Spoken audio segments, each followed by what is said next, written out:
A modern cinematic audiobook inspired by atomic habits. INTRO, the architecture of your life. Close your eyes for a moment and imagine this.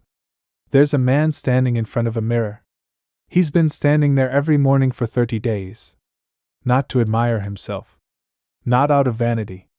But because he made a promise. A tiny promise. Just show up. Just look yourself in the eye and say, I am becoming someone new. That man was broke. Stuck. Going nowhere. Today, he runs a company.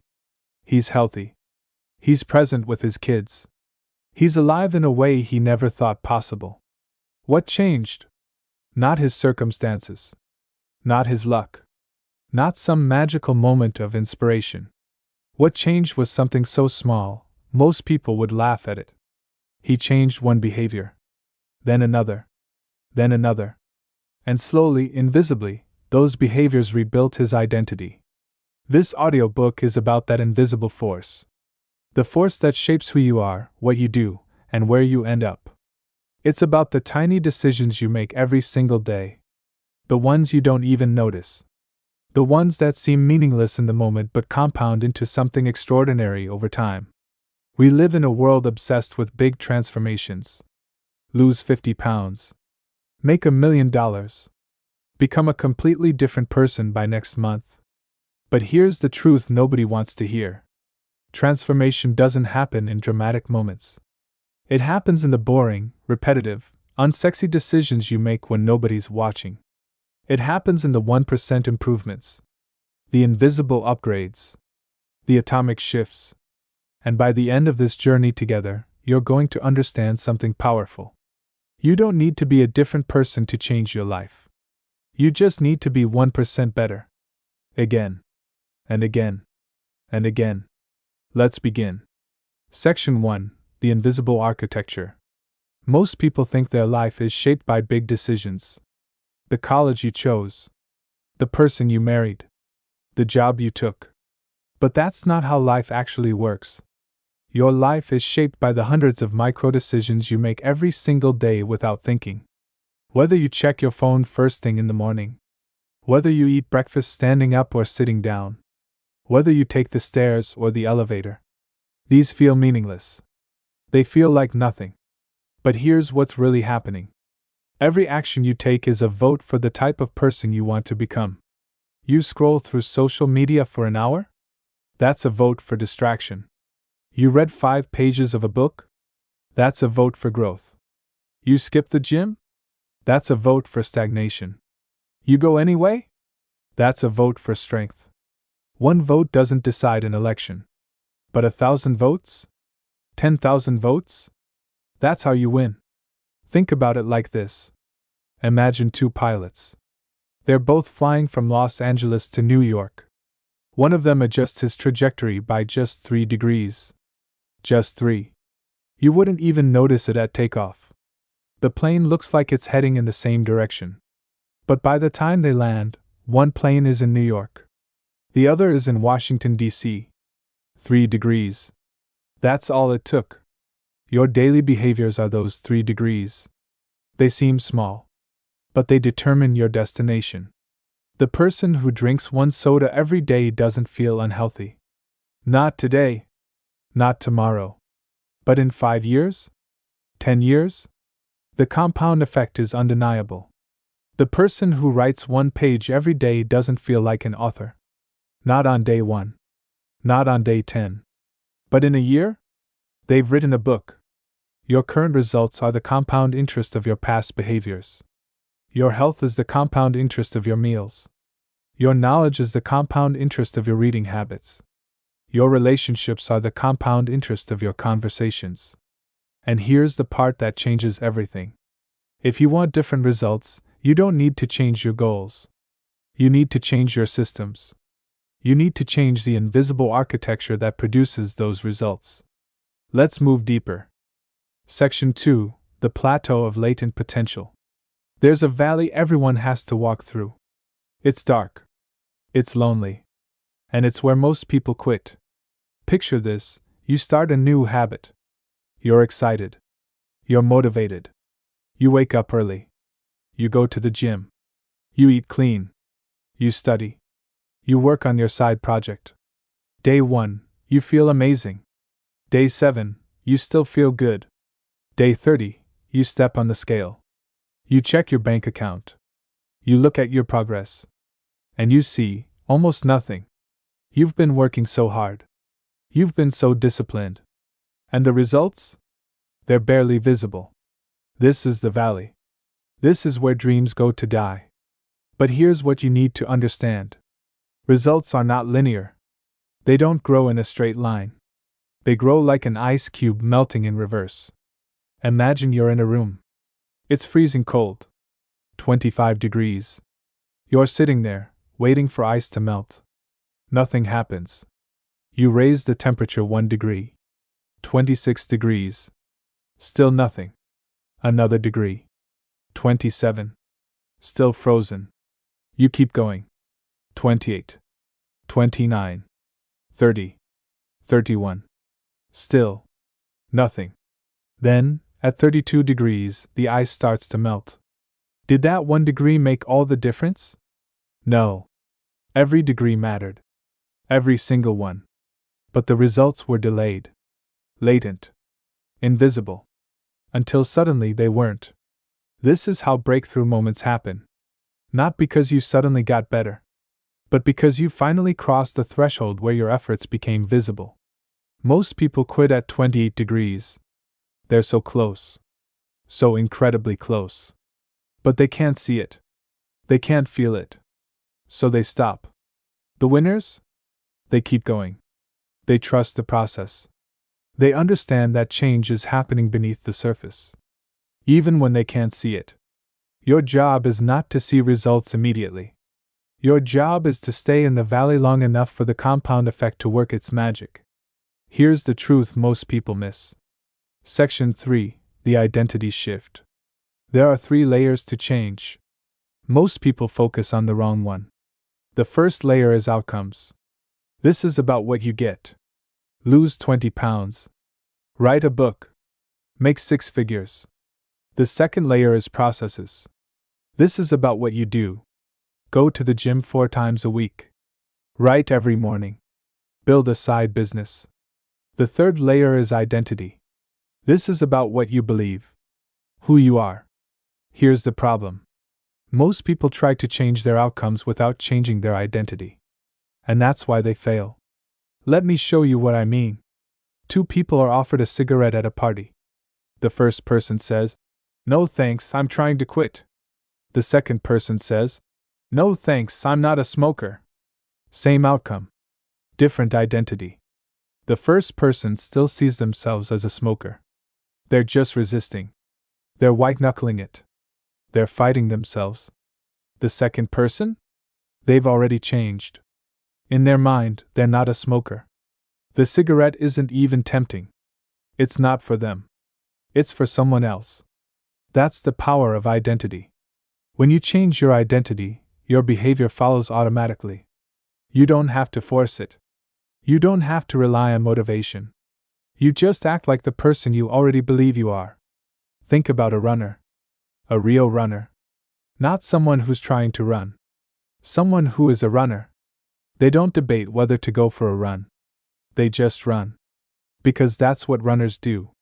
Now think about someone who's trying to become a runner. Every morning is a battle. Should I go? I don't feel like it. Maybe tomorrow. See the difference? One is fighting their identity.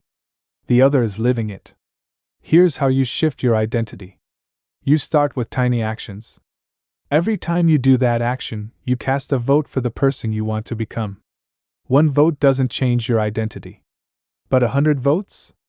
1,000 votes? That's when you start to believe it. You write 1 page. You're becoming a writer. You go to the gym once. You're becoming an athlete. You read 5 pages. You're becoming a learner. Each action is proof. Evidence.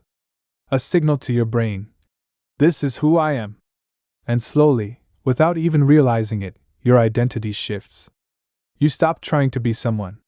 You start being someone. This brings us to a powerful shift. Section 4. The 4 laws of behavior. Every behavior follows a pattern. It's invisible, automatic. But once you see it, you can unsee it. It happens in 4 steps. Step 1: the cue. Something in your environment triggers your brain.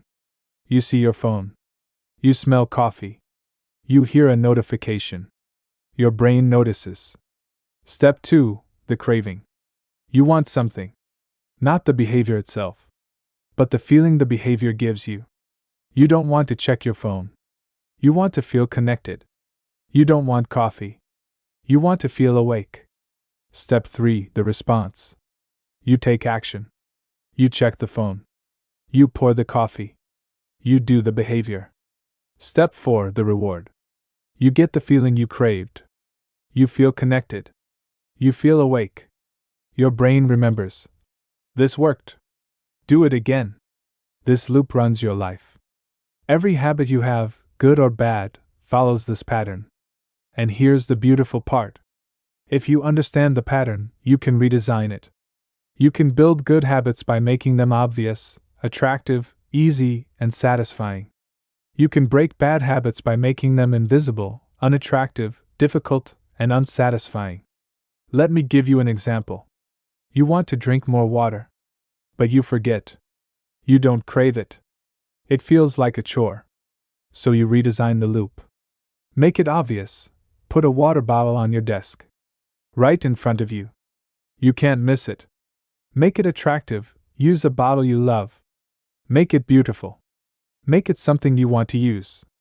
Make it easy. Fill it up in the morning. Don't make yourself walk to the kitchen every time. Make it satisfying. Track it. Put a checkmark on your calendar. Feel the win. Now the loop works for you, not against you. The same system applies to every habit you want to build or break. You're not fighting yourself anymore. You're designing an environment where the right behavior is the easiest behavior. Let's move deeper into how this works. Section 5: the power of environment. Here's a question nobody wants to answer honestly. Are you the product of your choices? Or are you the product of your environment? Most people say choices. They want to believe they're in control, that willpower and discipline are enough. But science says something different. You are not a thinking machine that feels. You are a feeling machine that thinks. And your environment shapes your feelings more than you realize. Let me show you. There was a study done on soldiers returning from Vietnam. A huge percentage of them were addicted to heroin while overseas. People were terrified. They thought America would face a massive addiction crisis when the soldiers came home. But something strange happened. When the soldiers returned, over 90% of them quit. Just like that. No rehab. No intervention. They just stopped. Why? Because their environment changed. The cues disappeared. The triggers were gone. Back home, heroin wasn't easy to find. It wasn't normalized. It wasn't everywhere. The environment did the work. Now think about your own life. If your phone is on your nightstand, you'll check it first thing in the morning. Not because you lack discipline, but because it's there. If there's junk food in your pantry, you'll eat it. Not because you're weak, but because it's visible. If your running shoes are buried in the closet, you won't go for a run. Not because you don't care, but because it's too much friction. Your environment is the invisible hand guiding every decision you make. So stop trying to be a better person in a bad environment. Instead, design an environment where the right behavior is automatic. Put your vitamins next to your coffee maker. You'll take them. Put your journal on your pillow. You'll write before bed. Delete social media from your phone. You'll stop scrolling. Make the good behavior obvious. Make the bad behavior invisible. You're not fighting yourself anymore. You're setting yourself up to win. Here's the truth most people miss. Section 6: the 2-minute rule. Most people think big. They set big goals. They plan big changes. They dream big dreams. And then they do nothing. Because big is overwhelming. Big is scary. Big requires motivation. And motivation is unreliable. Here's a better way. Make it so small, it feels stupid not to do it. Read one page. Do one push-up. Write one sentence. Meditate for 1 minute. This is the 2-minute rule. Scale your habit down until it takes 2 minutes or less. You're not trying to finish. You're trying to start. Because starting is the hardest part. Once you start, momentum takes over. You read 1 page and suddenly you've read 5. You do 1 push-up and suddenly you've done 10. But even if you don't do more, you still win. Because you showed up. You cast a vote for your identity. You prove to yourself, I'm the kind of person who does this. Think about it like this. You don't build a house by staring at the blueprint. You build it by laying 1 brick. Then another. Then another. The 2-minute rule is your first brick. Let me tell you about a writer who couldn't write. He'd sit at his desk every day, staring at a blank page, feeling like a fraud. So he made a rule. He only had to write 1 bad sentence. That's it. 1 sentence. It could be terrible. It didn't matter. Every day, he wrote 1 sentence. And most days, that 1 sentence turned into a paragraph. Then a page. Then a chapter. But even on the days it didn't, he still won. Because he showed up. 2 years later, he finished his book. Not because he was disciplined. Not because he was motivated. But because he made it so easy, he couldn't say no. That's the secret. You're not trying to be perfect. You're trying to be consistent. And consistency beats intensity every single time. This brings us to a powerful shift. Section 7, the Goldilocks Zone. There's a sweet spot where growth happens. Not too easy. Not too hard. Just right. Psychologists call it the Goldilocks Zone. It's the space where you're challenged just enough to stay engaged, but not so much that you give up. Think about a video game. If it's too easy, you're bored. If it's too hard, you're frustrated. But when it's just right? When you're barely winning? That's when you can't put it down. That's flow. That's where mastery lives. The problem is, most people don't design their habits for the Goldilocks zone. They either make things too easy and lose interest, or they make things too hard and burn out. Here's how to stay in the zone. You need to follow the 4% rule. Your habit should be about 4% harder than your current ability. Just slightly outside your comfort zone. Enough to stretch you, but not break you. If you're running a mile, aim for 1.04 miles. If you're reading 10 pages, aim for 11. If you're saving $10, aim for $10.40. Tiny stretch. Big impact. Because growth doesn't happen when you're comfortable. And it doesn't happen when you're overwhelmed. It happens when you're right on the edge. Let me tell you about a musician. She'd been playing guitar for years. She was good. But she'd hit a plateau. Nothing was improving. Then she changed one thing. Instead of practicing songs she already knew, she learned one new technique every week. Just one. Not a whole song. Not a whole album. Just one small thing she couldn't do before. 6 months later, she was unrecognizable. Not because she practiced more, but because she practiced smarter. She stayed in the Goldilocks zone. Your job is to find that edge. To push yourself just enough. And then, when that becomes easy, push a little more. Never settle. Never plateau. Always stretch. Let's move deeper. Section 8.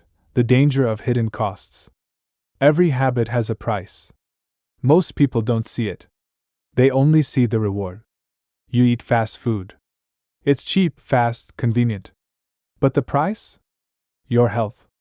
Your energy. Your future self. You scroll social media. It's entertaining, easy, addictive. But the price? Your time. Your focus. Your creativity. You hit snooze. It's comfortable, tempting, effortless. But the price? Your morning. Your momentum. Your self-respect. The problem is, the price is hidden. It's delayed. You don't pay it today. You pay it months or years from now when the compound effect catches up. And by then, it feels too late.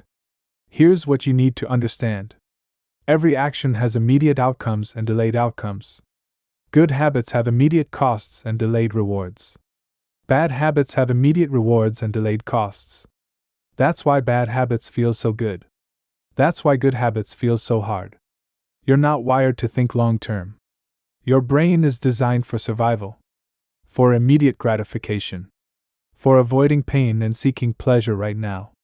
But the life you want? That's built on delayed gratification, on paying the price up front, on choosing the hard thing now for the better thing later. So here's how you win. You make the hidden costs visible. You bring the future into the present. You don't just think about the donut. You think about how you'll feel an hour later. Sluggish. Guilty. Regretful. You don't just think about skipping the gym. You think about who you'll become if you skip it 100 times. Weak. Unhealthy. Disappointed in yourself. You don't just think about the scroll. You think about the hours you'll lose. The book you won't write. The dream you won't chase. Make the invisible visible. Make the future real. Because the life you want is on the other side of short-term discomfort. Here's the truth most people miss. Section 9. The power of tracking. What gets measured gets managed. You've heard that before. But do you really understand it? Let me show you. There's something magical that happens when you track a behavior. It becomes real. It becomes visible. It becomes undeniable. You think you're working hard. But when you track your hours, you realize you're only working 4 hours a day. You think you're eating healthy. But when you track your meals, you realize you're snacking constantly. You think you're saving money. But when you track your spending, you realize it's disappearing on things you don't even remember buying. Tracking doesn't lie. And that's exactly why it works. But there's something deeper happening here. When you track a habit, you're not just collecting data. You're creating a visual representation of your identity. Every checkmark on your calendar is proof. Evidence. A vote for the person you're becoming. You see that chain of checkmarks growing longer and longer, and something shifts inside you. You don't want to break the chain. You don't want to let yourself down. The act of tracking becomes its own reward. Let me tell you about a guy who couldn't stay consistent with anything. He'd start strong, then fade. Start again, then quit. Over and over. Then he bought a calendar. A big one. And he made one rule. Every day he worked out, he put a red X on that day. That's it. Nothing fancy. Just a red X. The first week, he had 7 X's. It felt good. The second week, 14. He didn't want to break the streak. By the end of the month, he had 30 X's staring back at him. He wasn't just working out anymore. He was building proof. He was becoming someone who doesn't quit. 2 years later, he hasn't missed a week. Not because he's motivated, but because he's got 2 years of proof hanging on his wall. That's the power of tracking. It makes the invisible visible. It turns effort into evidence. It transforms behavior into identity. Here's how to use it. Pick one habit. Just one. Track it every single day.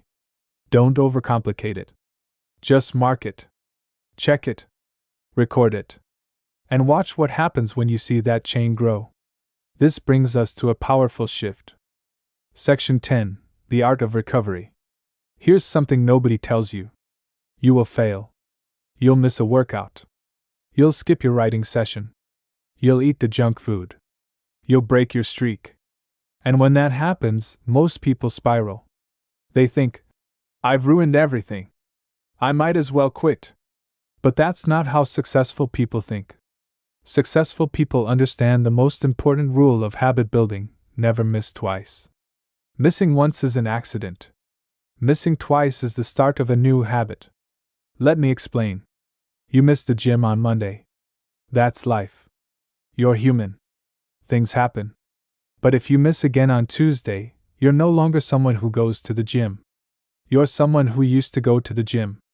The first miss is forgivable. The second miss is dangerous. So here's the rule: when you break your streak, get back on track immediately. Not tomorrow. Not next week. Immediately. Do something small. Even if it's just 2 minutes. Even if it's just a shadow of what you normally do. Do something. Because you're not trying to be perfect. You're trying to prove to yourself that you're still that person. That you haven't quit. That you're just recovering. Think about it like this. Elite athletes get injured. But they don't stop being athletes. They recover. They rest. They heal. And then they come back stronger. You need to treat your habits the same way. If you break your streak, don't punish yourself. Don't spiral into guilt. Just recover. Just get back on track. Just prove to yourself that this was a blip, not a breakdown. Let me tell you about a woman who lost 80 pounds. People asked her, "How did you do it? What's your secret?" She said, "I never let a bad meal turn into a bad week." That was it. That was the whole secret. She didn't eat perfectly. She messed up all the time. But every time she did, she recovered immediately. She didn't wait for Monday. She didn't wait for motivation. She just got back on track. And over time, those recoveries added up to a transformation. Your job is not to be perfect. Your job is to recover quickly. Because the difference between who you are and who you want to be is just how fast you bounce back. Let's move deeper. Section 11, The Power of Environment Design, Part 2. You've already learned that environment shapes behavior. But there's a deeper layer most people miss. Your environment doesn't just make behaviors easier or harder. It changes what feels normal. Let me show you what I mean. If you grow up in a house where everyone reads, reading feels normal. If you grow up in a house where everyone watches TV, TV feels normal. You don't question it. You don't resist it. It's just what people do. That's the power of normalization. Your environment tells you who you are. It tells you what's acceptable. It tells you what's expected. And you conform to it automatically. So if you want to change, you need to change your environment. Not just the physical space, but the social space. You need to surround yourself with people who have the habits you want. If you want to be a writer, hang out with writers. If you want to be healthy, hang out with healthy people. If you want to be ambitious, hang out with ambitious people. Not because they'll teach you, but because being around them makes your desired behavior feel normal. When everyone around you is doing the thing you want to do, you stop questioning it. You stop resisting it. You just do it. Because that's what people like you do. Let me tell you about a guy who wanted to quit drinking. He tried everything. Willpower. Motivation. Apps. Nothing worked. Then he joined a running club. Not to quit drinking. Just to run. But the people in the club didn't drink. They woke up early. They trained hard. They were focused. And slowly, without even trying, he became like them. Because that's what runners do. 6 months later, he hadn't touched alcohol. Not because he was fighting the urge, but because he'd become someone else. That's the power of your social environment. You become the average of the people you spend time with. So choose your environment carefully. Choose your friends carefully. Choose your influences carefully. Because your environment is not neutral. It's either lifting you up or pulling you down. Here's the truth most people miss. Section 12, The Myth of Motivation. Let me destroy a myth right now. You do not need motivation to build good habits. In fact, relying on motivation is the worst strategy possible. Because motivation is fickle. It's emotional. It's unreliable. Some days you have it. Most days you don't. Motivation is what gets you started. Systems are what keep you going. Think about it. You don't brush your teeth because you're motivated. You brush your teeth because it's automatic. It's part of your routine. It's just what you do. That's the goal. To make your habits so automatic, you don't need to think about them. Here's how you do it. You stack them. You attach your new habit to an existing habit. After I pour my coffee, I'll write 1 sentence. After I brush my teeth, I'll do 10 push-ups. After I get home from work, I'll put on my running shoes. This is called habit stacking. And it works because your brain already knows the first habit. It's automatic. So the second habit gets pulled along with it. You're not relying on motivation anymore. You're relying on momentum. Let me tell you about a teacher who wanted to start meditating. But every day, she'd forget. She'd get busy. She'd tell herself she'd do it later. Then she made one change. After I sit down at my desk in the morning, I'll close my eyes for 60 seconds. That's it. She didn't try to meditate for 20 minutes. She didn't wait for the perfect time. She just stacked it onto something she already did. 1 year later, she's meditating every single day. Not because she's motivated, but because it's automatic.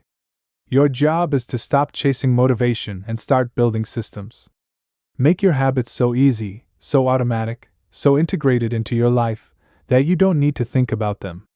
Because the people who succeed aren't the ones who feel like doing it. They're the ones who do it anyway.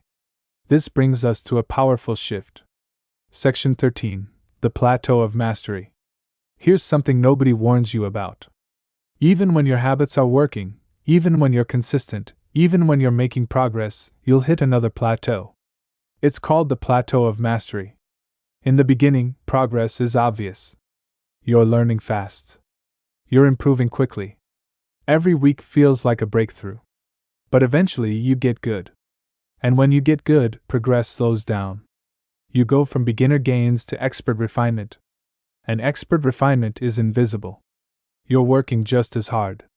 Maybe harder. But the results? They're tiny. They're subtle. They're easy to miss. This is where most people stop. They think, I've plateaued. I'm not getting better. Why keep going? But here's what they don't understand. The plateau is where mastery happens. The plateau is where you separate yourself from everyone else. The plateau is where you become elite. Because most people quit at the plateau. Most people need to see results to stay motivated. Most people can't do the work when it feels invisible. But you're not most people. You understand that the plateau is not a stopping point. It's a refining point. You're not stuck. You're building depth. You're building expertise. You're building resilience. Let me tell you about a musician. He'd been playing for 10 years. He was great. People loved him. But inside, he felt stuck. He wasn't improving anymore. Then his teacher told him something that changed everything. You're not stuck. You're refining. You're 1% better than you were last year. You just can't see it yet. So he kept going. He kept practicing. He kept showing up. And one day, 5 years later, he played a solo that brought people to tears. Not because he learned something new, but because he'd refined everything he already knew to a level most people never reach. That's the plateau of mastery. You don't quit when progress slows down. You lean in. You trust the process. You keep going. Because the people who win aren't the ones who start strong. They're the ones who finish.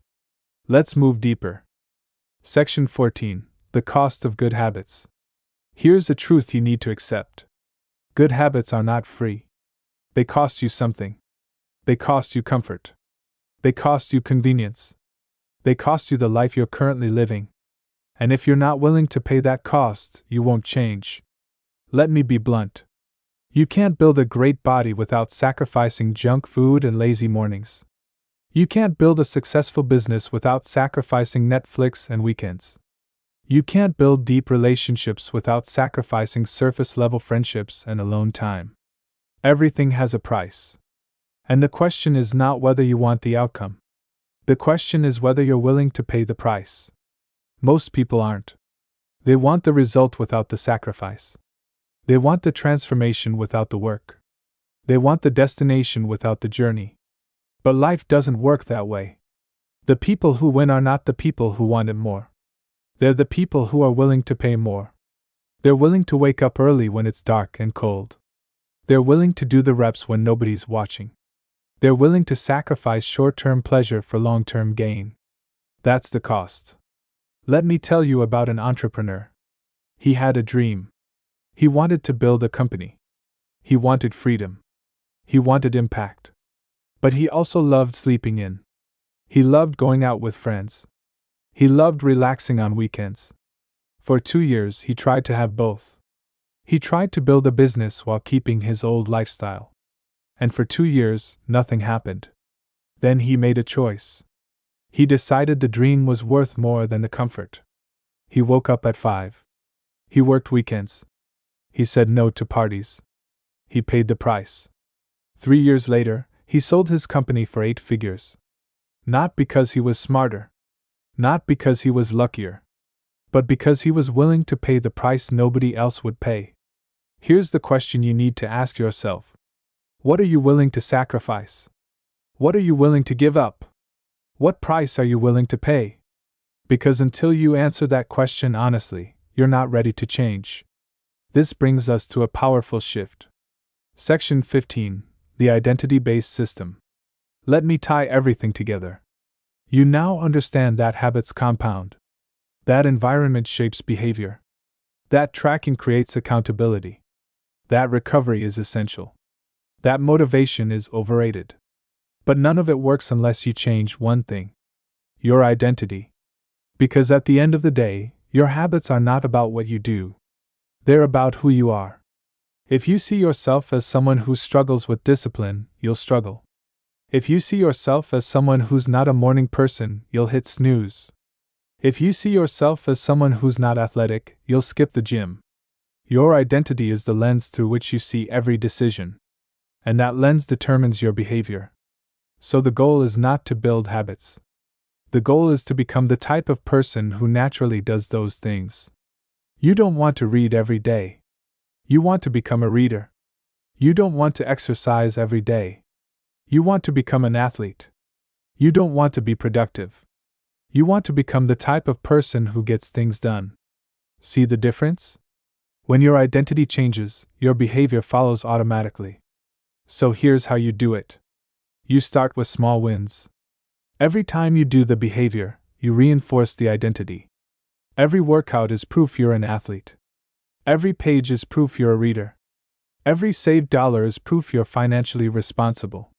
And slowly, vote by vote, action by action, your identity shifts. You stop trying to be someone. You start being someone. Let me tell you about a man who transformed his entire life. He was broke, out of shape, depressed. He had no direction.